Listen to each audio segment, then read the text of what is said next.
हूँ जो आपको इनफर्टिलिटी से फर्टिलिटी तक ले जा सकती है। इनफर्टिलिटी की जैसे जो मैंने आपको रीडिंग पहले बता चुका हूँ अपनी पुरानी वीडियोस में, फिर भी मैं इस वीडियो में बता देता हूँ।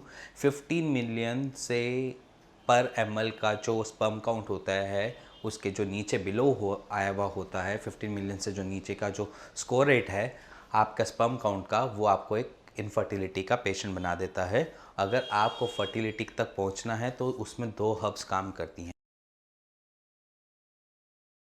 जो सबसे पहली हर्ब है वो है अश्वगंधा और दूसरी हर्ब है बड़ा गोखरू। ये आपको मार्केट में ईजिली अवेलेबल हो जाती हैं। अब जानते हैं कि अश्वगंधा काम कैसे करती है।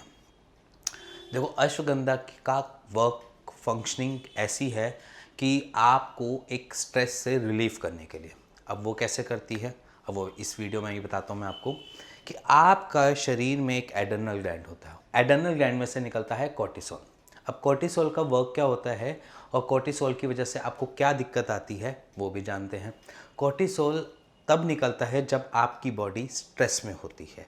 स्ट्रेस माने कि जब आपको थोड़ी सी परेशानी लग रही होती है, आपका दिमाग अलग तरीके से काम कर रहा होता है, आप डिप्रेशन में जा रहे होते हो, तब कोर्टिसोल हार्मोन निकलता है और वो निकलता है आपके एड्रेनल ग्लैंड में से। और अगर ये कोर्टिसोल की मात्रा बढ़ती है तो वहीं पर हम देखते हैं बॉडी में, शरीर में स्पर्म काउंट कम हो जाता है। और स्पर्म काउंट कम होने का मतलब है कि आप इनफर्टिलिटी के पेशेंट बन जाते हैं अगर आपकी 15 मिलियन पर ml की स्पर्म काउंट से कम आता है तो। वहाँ पर अश्वगंधा आपके कोर्टिसोल को रिड्यूस करती है, उस हार्मोन को कम करती है। और जहाँ पर कोर्टिसोल हार्मोन कम प्रोड्यूस होगा, कम रिलीज होगा, वहाँ पर आपका स्पर्म काउंट अपना बढ़ेगा और आपको स्ट्रेस रिलीफ भी देगी अश्वगंधा हर्ब, जिसकी वजह से आप आसानी से एक फर्टिलिटी की तरफ जा सकते हैं। अब दूसरी बात करेंगे, जो मैं दूसरी हर्ब की बात बता रहा था। दूसरी हर्ब है बड़ा गोखरू। बड़ा गोखरू या आप गोक्षुरा करके मार्केट में अवेलेबल हैं इसकी मेडिसिन्स, आप कैप्सूल्स भी हैं, आप उसको आराम से इंटेक कर सकते हैं। उसकी फ़ंक्शन क्या होता है? उसका फंक्शन होता है कि आपके शरीर में जब वो जाती है तो आपको टेस्टोस्टेरोन हार्मोन्स देती है, प्रोवाइड करती है। अब वो टेस्टोस्टेरोन हार्मोन्स आपको इसलिए भी ज़रूरत होती है क्योंकि आपके स्पर्म को बढ़ाने के लिए टेस्टोस्टेरोन हार्मोन की भी ज़रूरत होती है। अगर टेस्टोस्टेरोन हार्मोन ढंग से डेवलप नहीं होंगे, अनबैलेंस्ड रहेंगे, वहीं पर दिक्कत देखी जाती है कि स्पर्म काउंट कम हो गए, और जहाँ पर स्पर्म काउंट कम हो गए वहाँ पर आप इनफर्टिलिटी के पेशेंट बन गए। तो आप इन दोनों हर्ब्स को साथ ले सकते हैं। 2 कैप्सूल सुबह भी ले सकते हैं, 2 कैप्सूल शाम को भी ले सकते हैं, बट दोनों को आराम से इनटेक कर सकते हैं। बट ये ज़रूरी नहीं है कि दोनों हर्ब सभी पेशेंट्स पे वैसे वर्क करती है और सभी पेशेंट को ठीक कर देती है। इसके खुद के कुछ अपने नॉर्म्स हैं, लिमिटेशंस हैं।